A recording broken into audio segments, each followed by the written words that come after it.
بابا اومد.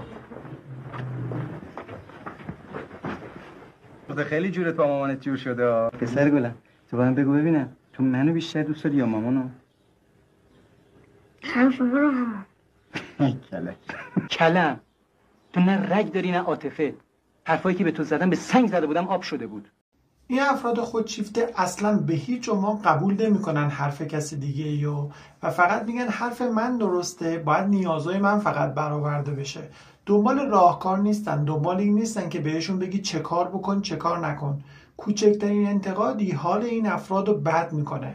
خودشون رو بیش از حد دوست دارن، توانمندی های کم خودشون رو بسیار بسیار بالا میبینن، توانمندی های زیاد دیگران رو بسیار بسیار کم میبینن.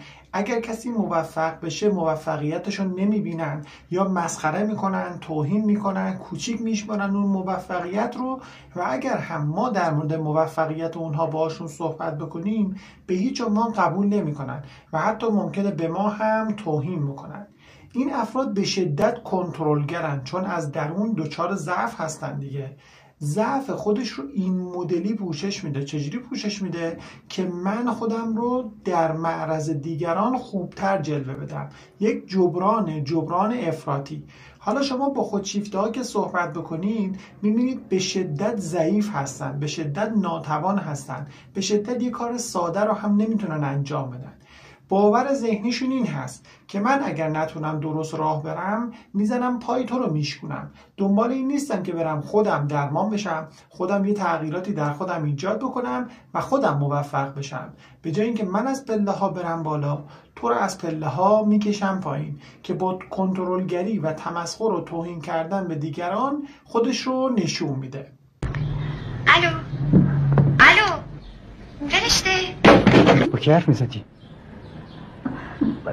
کلید کمد از کجا آوردی؟ ساختم. با چی؟ چیکار داری میکنی؟ کنترل. تو زیاده از حد آزاد بودی. باید کنترل. خواستم یک کلمه با حرف بزنم نخواستی گوش بدی. چی میخوای از جون من؟ چی میخوای؟ ولم کن. دیوونم کردی. به خدا دیوونم کردی. اعتماد به نفسم ازم گرفتی. دیگه از همه دنیا میترسم. حتی از سایه خودم، از تو. برامون زندون درست کردی. از این خونه متنفرم. خانم خرجی میده؟ بله. مسکن باید تهیه کرده؟ بله. کاتکت میزنه؟ نخیر. دوستان نواب داره؟ نخیر. مشروب میخور خانم؟ نخیر. قمار بازی میکنه؟ نخیر. دلیلی توش خانم؟ بددل، شکاکه، اذیتم میکنه، آزارم میده، به شعور من توهین میکنه، زندونی میکنه. دلایل بر حکم طلاق کافی نیست.